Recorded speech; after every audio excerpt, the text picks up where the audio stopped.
Hi, it's the Tax Geek with more of your taxes oversimplified.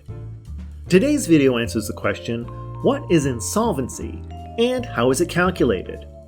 In the earlier video, Why is Cancellation of Debt Taxable?, I made the point you can exclude cancellation of debt income from taxation to the extent you are insolvent, and very briefly went into how to determine whether or not you are insolvent.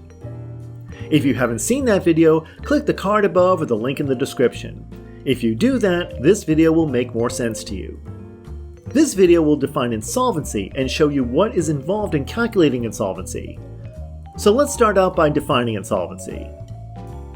Insolvency is, simply, when your debts or liabilities exceed your assets.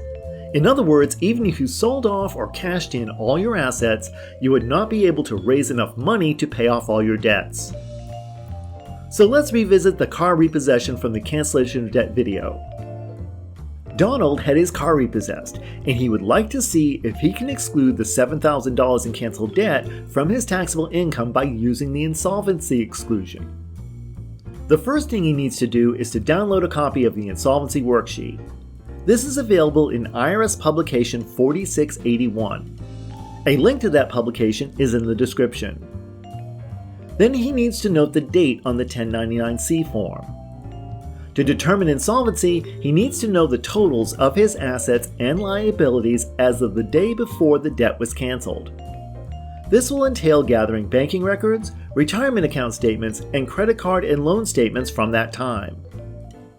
He will also need to take a walk through his apartment and informally take stock of what he owns. So let's go through the insolvency worksheet and see how to fill it in. Donald totals up his credit card bills from the month the debt was canceled and fills in the total of $2,358 on line 1. He doesn't own his own home, so he has no mortgage debt. He does, however, include the $21,000 loan balance on the car that was repossessed on line 3. Fortunately, Donald has no outstanding medical bills, but he does have a student loan balance of $7,550 that he lists on line 5. Since he doesn't own a home, he has neither past due mortgage interest or property taxes, and he only has a $150 cable bill that was unpaid at the time, so that goes on line 8. Luckily, he owes no back taxes or has any judgments against him. He also has no business or investment debt.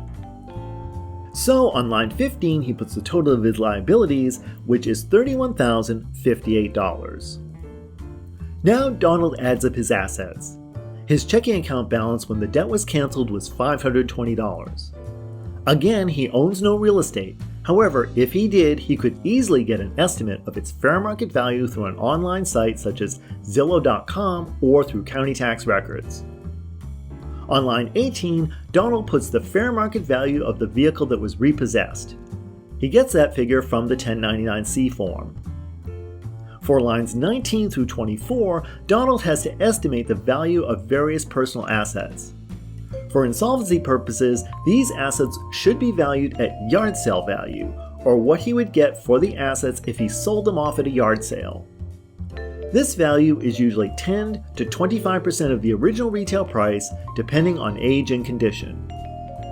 After looking around his apartment, he estimates that his 5-year-old laptop is worth $50, his furniture and electronics $1,200, his clothing $250, and his books $100. He has no tools or jewelry. Donald was given 100 shares in Allied Paper by his father.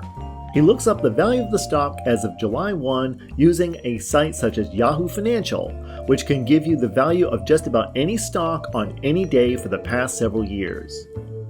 The stock was worth $23.50 a share on that day for a total of $2,350. He possesses no collectibles, but if he did, he might have to get an appraisal or an expert opinion of the auction value of those collectibles. He does own a hunting rifle, which he brought to a local firearms dealer who valued the rifle at $475. His 401k balance at work was $7,352, which he lists on line 28. He has no traditional pension, education accounts, or cash value life insurance. He does have a security deposit with his landlord of $600 and with a power company of $200. He is not in business for himself, nor is a member of a partnership. Again, if he were, he would consult either his business records or his latest K-1 form to get the value of his business investment. He has 0.05 units of eCoin cryptocurrency that was worth $23,600 apiece on July 1st, or $1,180. So when adding up all these assets, they come to $28,277, making him insolvent by $2,781. Therefore, Donald can exclude $2,781 of the canceled debt from taxable income. If Donald's liabilities had exceeded his assets by over $7,000, let's just say if his student loan balance was $17,550 instead of $7,550, he would have been able to exclude the entire canceled debt from taxable income. To claim the exclusion, Donald files this Form 982 with his tax return, claiming the insolvency exclusion and putting the $2,781 he's excluding from income on the line in Part 1 and on line 10A in Part 2.